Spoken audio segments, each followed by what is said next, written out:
Are you struggling to come up with original content week in and week out? Start a podcast. Interview your ideal clients, let them talk about what they care about most, and never run out of content ideas again. Learn more at sweetfishmedia.com. You're listening to the B2B Growth Show, a podcast dedicated to helping B2B executives achieve explosive growth. Whether you're looking for techniques and strategies or tools and resources, you've come to the right place. I'm James Carberry. And I'm Jonathan Green. Let's get into the show. Welcome back to the B2B Growth Show. We are here today with Scott Gerber. He is the CEO of the Community Company. He's also the co-author of the brand new book, Super Connector. Scott, how you doing today, man? I'm great. Thanks for having me. I'm really excited to chat with you today, man. I have been told by many people that I'm a connector, and I'm very proud of that being a thing that people classify me as. It's something I love doing. So when I saw the title of your book, I thought, man, this guy is somebody I want to talk to. So we're going to be talking about 4 specific things that you and I think B2B marketers are 4 specific pieces of value from the book that we think B2B marketers are going to get when they read it. But before we dive into that, Scott, I'd love for you to give us a little bit of context. Tell us about what you and your team are up to at the Community Company. Absolutely. So the Community Company basically is an organization that builds and manages community-driven programs for media companies and brands. So we help brands basically to better engage customers or stakeholders, to build community-driven initiatives, whether that be to foster more meaningful communication amongst stakeholders or create a contributor network to help them create sort of a brand ethos and message from people that care about the brand versus just the brand itself, to a whole variety of other things. But really, we're about really enforcing and driving community engagement beyond, nonsense things like vanity metrics and social media sharing. This is really about engaging people that can really drive influence, value, and frankly, financial ROI for your business. All right. So with that being said, Scott, one of the 4 things that we're going to talk about that you expand on in the book is the power of building community. So obviously, based on what you just said about, having a company called the Community Company, you clearly know a thing or two about this. I've seen this done by a few companies in the B2B space really, really well. Terminus comes to mind. The Flip My Funnel movement that they've started. Drift comes to mind with what they're doing with Seeking Wisdom and their Drift Roadshow. I'm sure you've got some incredible examples, but can you speak first to, in a B2B context, why does community building need to be something that B2B marketers are thinking about? Absolutely. I think we've gotten so down the path in the wrong way. We've gone to this world now of views, clicks, vanity metrics, and KPIs that are rapidly becoming irrelevant to the B2B audience and marketer. We are headed away from views and clicks and to engagement and to lifetime value. And the way to create lifetime value is to actually be able to create an environment for your customer or stakeholder that really is not just a warm, pleasant, and educational environment, but one that is iterating on the idea of why they originally came to you and helping them to become better, learn more, become more efficient over time in other ways that your brand can play a role. And so I think community is more than just this amorphous, ambiguous term. It's not just let's go put up a Facebook group and have people talk all day. It's this idea of how can you take your brand's ethos and become a sphere of influence in all of the efforts that ultimately are going to allow you to play a role in the conversation and drive the conversation for key stakeholders and customers. And so, I think that we've done this for a number of brands like Forbes Councils, how we basically turn the Forbes brand into a smart, strong, professional organization network for C-suite executives, using the brand's ethos to basically create an environment that allows for safe space conversation, for contributing thought leadership content of these C-suite leaders into mainstream media outlets via their Community Voice program. Just basically finding ways to extend the brand's value proposition, extend the revenue drivers and business model, and extend, frankly, the way in which it reaches and engages its core influential audience members in all new ways beyond clicks and advertising. So it expands upon the ways in which you can build value for your brand by increasing the value you're giving to those that want to be a part of it. I love it. And so it's clearly applicable not just to media companies like Forbes, but for the software company or for the mid-size B2B service firm. Any company can and should be thinking about building a community around that is centric around the people that they're ultimately trying to do business with. Is that correct? Absolutely. I mean, think of it this way, right? Let's take something totally like abstract that just seems crazy, like logistics, right? If you are a company that sells logistics, solutions, operations, backend, there's probably a good chance that there's a number of logistics operations professionals or directors or high-level stakeholders that are either clients or partners that don't have some professional organization for, senior level logistics coordinators, right? And so the idea that you can be the curator of those individuals, that you could convene those individuals for smart engagement, conversation, and industry related trends and so forth. Give them a podium to share best practices and insights.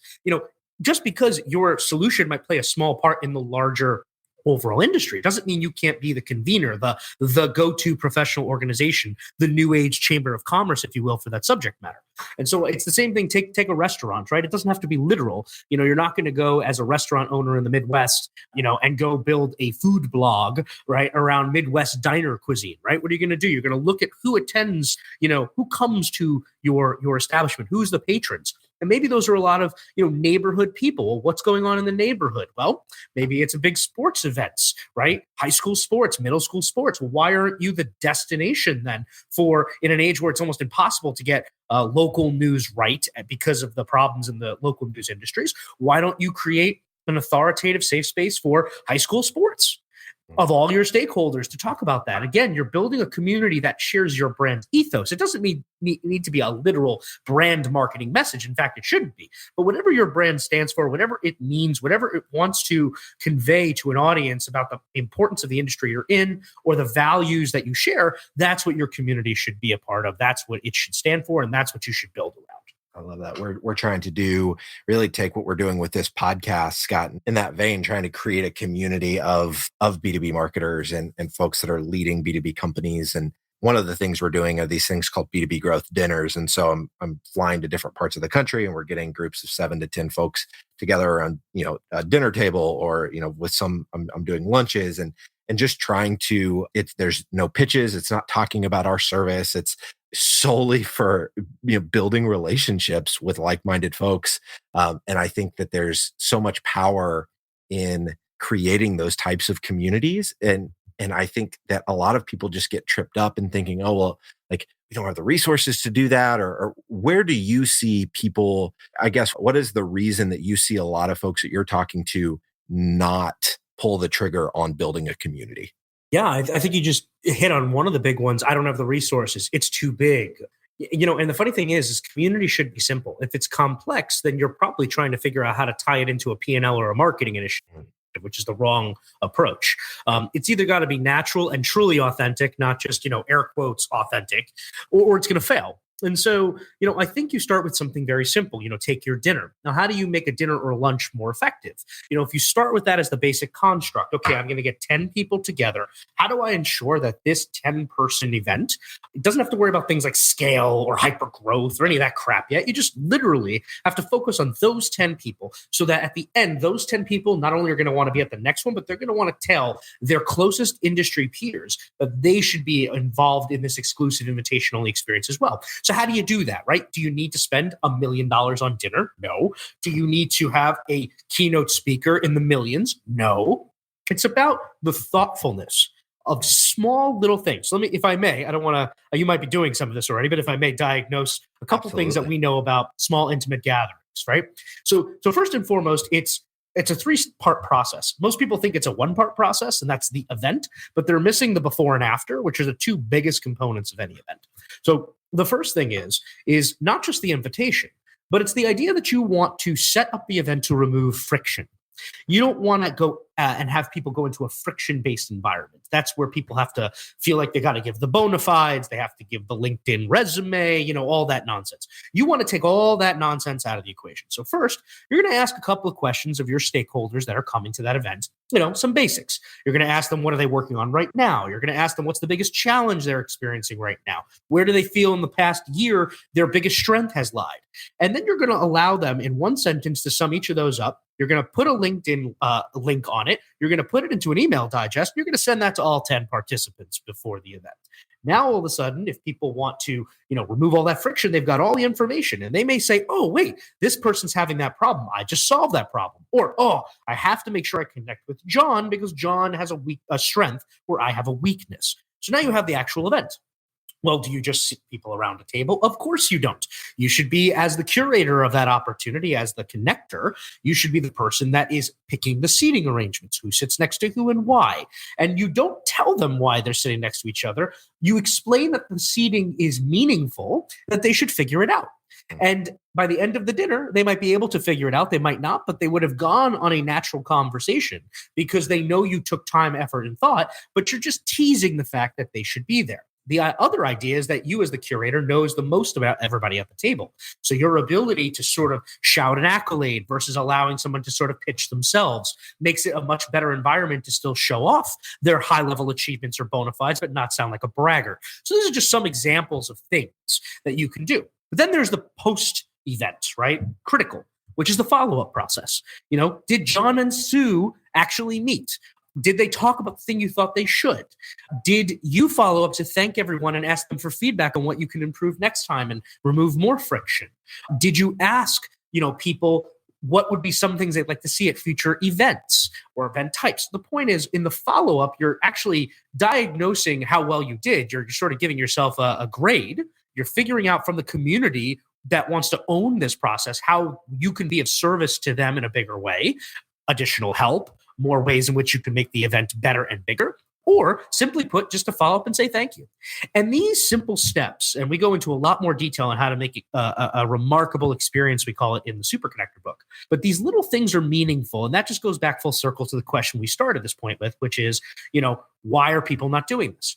Because they're lazy, because they feel they have to overthink it, because they try to make it a marketing tactic, because it has to be a quote-unquote networker lens, meaning what's the ROI versus let's just build a smart, really great, engaged community and allow for the natural connectivity, the natural habitual generosity to go. They think short-term instead of long-term, and they mess the whole thing up. Or they put a social media manager versus a community manager in charge of it. And now it's about how many photos or videos or all these other media assets rather than making sure that the actual people that are involved are getting real value. I mean, as you can tell, I'm going on a bit of a tangent here, but you get my point. This is fantastic, Scott. These are the diagnosed reasons from my experience why people don't do it. And the argument for doing all of this is I will guarantee you, all you B2B marketers out there right now, if you find that you are doing events right now, okay, if you find that you have online engagement activities right now, and you yourself, this is my test. I love talking to marketers because you're all very honest when it comes to one thing, and that is, would you participate as a patron, a spectator, or an actual targeted member of a marketing tactic that you yourself are leading right now, right? What I find is all these marketers talk about how they're doing this tactic and it converts at this level and so forth. But then when I turn the question and say, hey, but if you were the person that's being targeted by that, would you participate? 9 times out of 10, I get no, because I know it's a marketing tactic. Well, don't you think everybody else does too? Yep. Like, how stupid do you think people are? But when it comes to authentic community, if you remove all that bullshit, if you get all the clothes and the masks off, so to speak, if you actually get down to back to human first, what it used to be about, get off that networker, transactional, ROI-based thinking for just a couple of engagements, I will guarantee you that over time, you will see a much stronger value proposition for anything you do, events, Facebook groups, overall community building, whatever, because the community will actually provide the habitual generosity that leads to your value creation rather than you trying to drive value creation from every effort in a short-term transactional way. I love it. And another point that you guys make in the book that you spend some time extrapolating in the book is this idea of being a connector versus a networker. You just alluded to that just now, but can you expand on that a little bit so that people have in their head, okay, what is a connector? This thing that, based on this conversation, folks should aspire to be a connector instead of a network. How do you find both those things? I'm going to give you a simple auditing test that everybody in your audience can do. All right. So everybody, you don't have to give the results to anybody but yourself, but don't lie to yourself about this. Here's my test to determine if you're a networker or connector, and then I'll explain the two. In the next 5 professional conversations you have with people that you've never met before, I want you to figure out and keep track of where your mind is going in the first 60 seconds of each of those conversations. Okay. Does it go the direction of, I can't wait to ask another question because I'm genuinely curious? Or, oh, I want to follow up on something that person just said? Or does it go the other path, which is, I do or I do not see value that this person can bring to me, so I need to figure out how to drive to value or end the conversation? Now, be honest, okay? Most people, I would argue, are the latter. That is the networker lens. So the networker lens is the idea that every conversation you have should lead to a transactional event, should lead to a value creation event. It's short term. It's a bit icky. None of us like it, but yet we're all guilty of doing it, whether it be from a lazy point of view or whether it be just because it's the traditional mainstream norm and we follow it like, as if it's the water, if you will. Yep. The connector lens is different. Connectors are generally more empathetic, emotionally intelligent, very curious beings. They put others before themselves. They're habitually generous, and they're human first. They are not thinking about transactional value. They're thinking of long-term community building, long-term engagement, long-term value. And they're thinking about going very deep with a select few in their inner circle, because they know that by going very deep and building stronger relationships, they can then create more opportunities for making a smart ask or getting a referral, because all of the people in that inner circle also have inner circles. And it's the idea that if they show that they are actually authentic human beings versus, again, quote unquote, authentic, that networking spin language, then the reality is that over time, they're going to see a much better return on their investment in people versus their investment in an individual event. So that's the difference. I think people should be connectors, because long-term, it's almost like a venture capitalist, right? Not every conversation you're going to have is going to be some meaningful, incredible opportunity for you, or life-changing event conversation for you. But if you talk to enough people and you genuinely care, then over time, there's going to be some folks that, aren't going to benefit you, and who cares? And there's going to be some that will be the first ones to be there for you if you need something, or the first ones to refer you something when they hear it. But it's because you put in the work. It's because you were actually building deeper relationships versus surface level. And it's because you were being selective about how you went about building those relationships and with whom you built those relationships in the very beginning. Love it. All right, Scott. So we've talked about the power of building communities, why B2B brands should be doing it. We've talked about what is a connector versus a networker. I think you gave a fantastic test there, a question to ask ourselves to see what camp we fall into. Next, I want to talk about how do you actually have the right kind of conversations, both personally as a personal brand, the brand of you, and as a logo. Mm-hmm. Yeah, I think, it's funny. We have become a culture of surface level messaging, where it's amplifying messaging. And it's just so wrong. Again, I go back to what I just said about, if you ask 9 out of 10 marketers, do you read or engage with the things that you yourself are spearheading? The answer would be no, because it's a marketing tactic. It's the same thing in conversations, either through your brand or through yourself, the way you position yourself on Twitter or Facebook. Would you, buy into somebody because they said this on Facebook? The answer would be no. And so we say that connector lenses are those that are sort of turning you or your brand into sort of the Sherlock Holmes of discourse, where your job is to gather really good, solid context, that you're supposed to go deeper, be more curious, engage, find little nuggets that are going to help you actually learn something. And whether that's education for you and information, whether that's learning more about someone to help them in their personal or professional endeavors, whether that's better understanding the actual key stakeholders and influencers as a brand that really are driving your word of mouth. If you treat people like people and you genuinely care, you are empathetic, not pretending to be, whether digitally or in person, you're going to find that ultimately you're in a much better place with that individual at the end of said conversation. And, again, it doesn't matter if it's a Facebook group. Listen, we have in like YAC, one of our communities, we have thousands of people in a Facebook group. I would argue it's one of the most best engaged communities in the world. Why? Because we help to spearhead conversations. Again, we remove the friction by basically surveying audiences that determine what are big topics, tagging the right people that are the experts in said topics, and allowing the conversation to flow, engaging where needed to have people expound, but not necessarily driving a conversation based on an agenda or a KPI, but rather just allowing people to do what they do best because we've got the data, because we understand the people. And I think we're missing that today. We're getting so stuck on the things that don't matter, again, the sharing and the vanity, that we don't really think about what we're saying or why we're saying it, or frankly, and more importantly, listening to those that are saying the things that matter so that we can engage based on what we've heard. And so I think that brands can learn a lot from that because, again, I understand the need for scale in advertising. Everything has its place. But there are certain times when really listening and comprehending what people are saying and thinking, that can fundamentally change your whole perspective on a product or a service or the way you're talking about something or how you're positioning yourself. But we're so stuck in our ways that we are just thinking scale, KPI, quarterly review. How did we do? Right? What's the top bottom of the funnel conversion? How did we do? I would argue that brands need to put a much better, many brands, I should say. I don't want to put this over every single company, but many brands need to do a much better job about engaging beyond just traditional social media, Twitter feeds, and large scale conference events. I think there are ways to really make a difference in those meaningful conversations, either written or spoken. And we talk a lot about it in the book, but there's a lot of ways you can go about doing that. Are there ways to put kind of tangible measuring sticks if for the person listening to this, they're leading a team and they want this to be baked into the culture of how they're going to market? They want to be community builders. Are there some tangible benchmarks or ways that they can measure whether they're on the right path to doing things the way you're outlining in the book that they need to be doing them?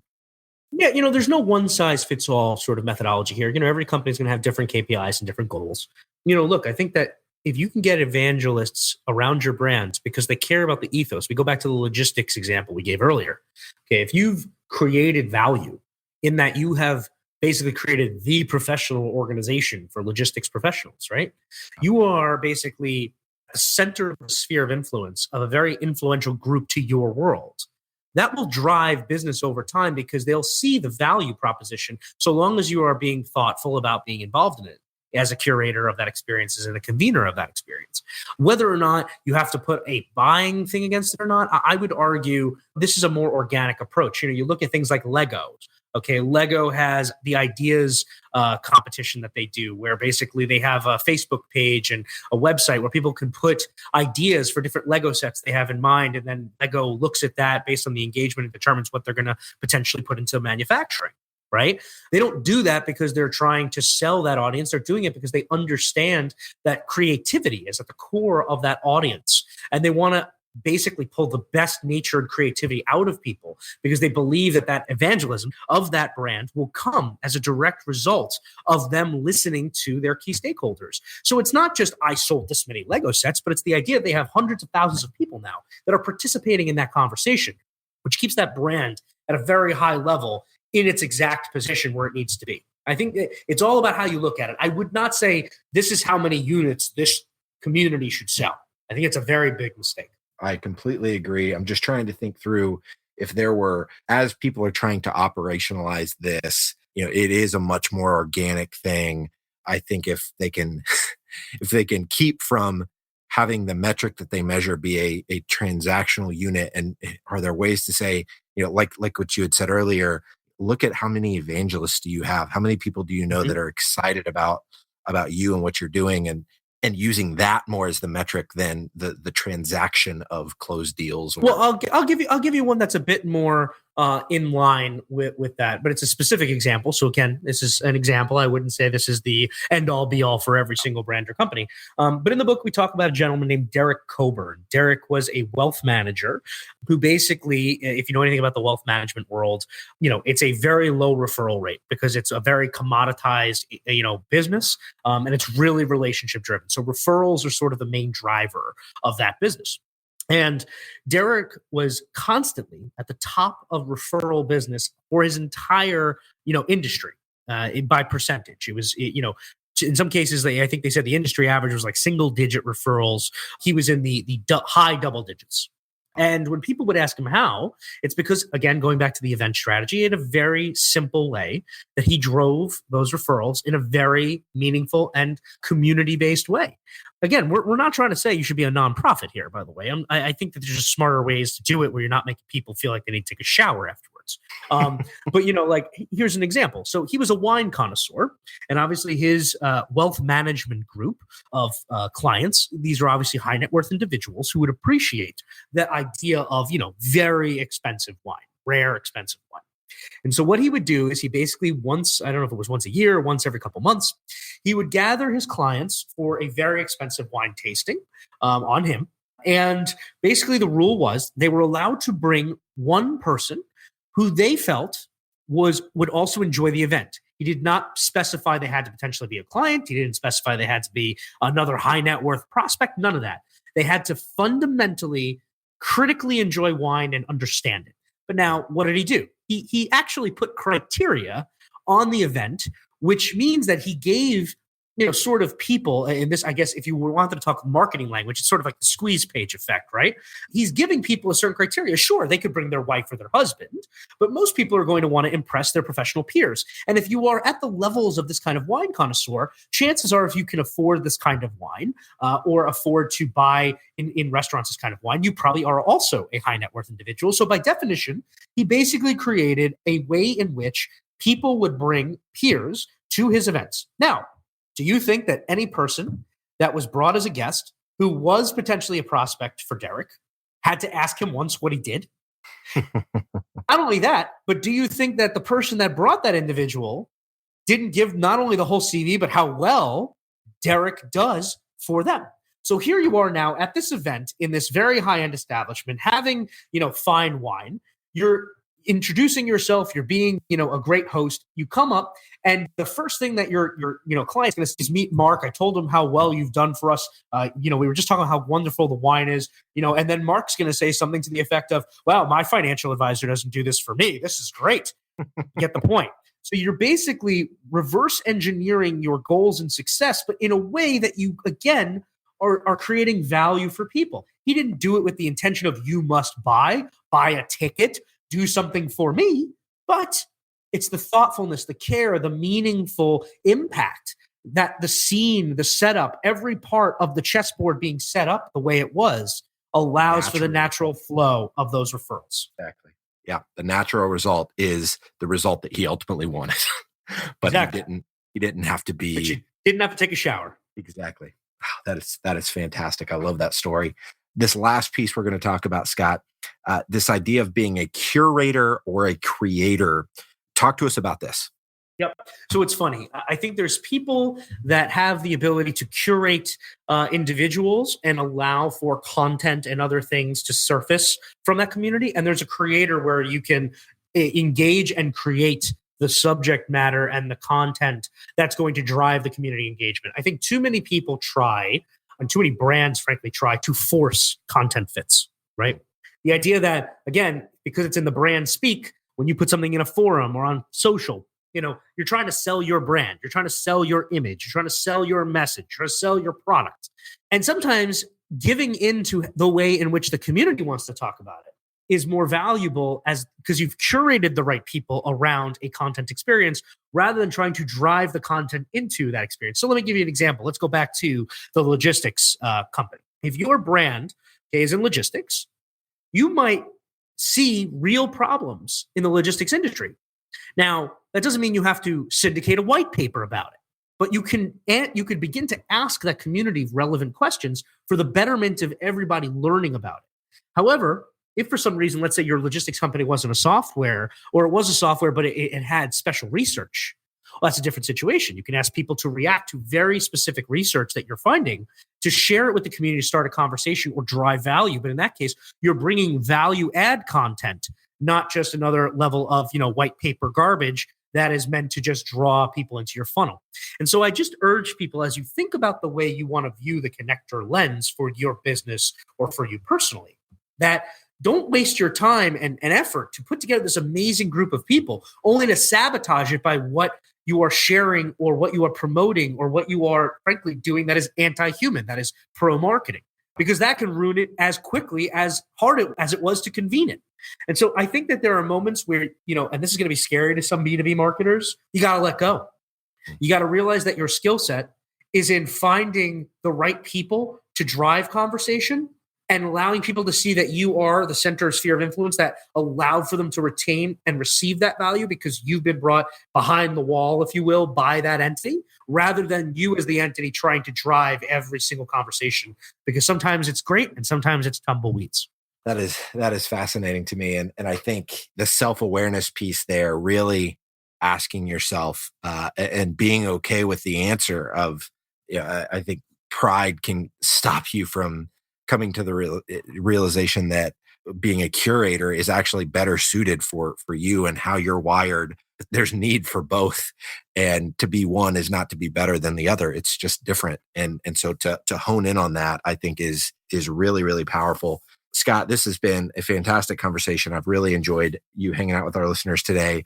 If folks want to check out the book, they want to learn more about what you're doing at the Community Company, what's the best way for them to go about doing that, as well as staying connected with you?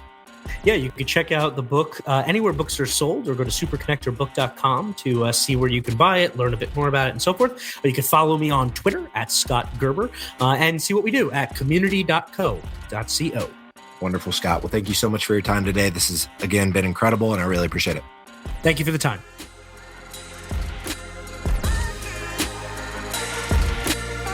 There are lots of ways to build a community, and we've chosen to build the B2B growth community through this podcast. But because of the way podcasts work, it's really hard to engage with our listeners. And without engagement, it's tough to build a great community. So here's what we've decided to do. We're organizing small dinners across the country with our listeners and guests. No sales pitches, no agenda, just great conversations with like-minded people. We'll talk business, we'll talk family, we'll talk goals and dreams. We'll build friendships. So if you'd like to be a part of a B2B growth dinner in a city near you, go to b2bgrowthdinners.com. That's b2bgrowthdinners.com. Thank you so much for listening. Until next time.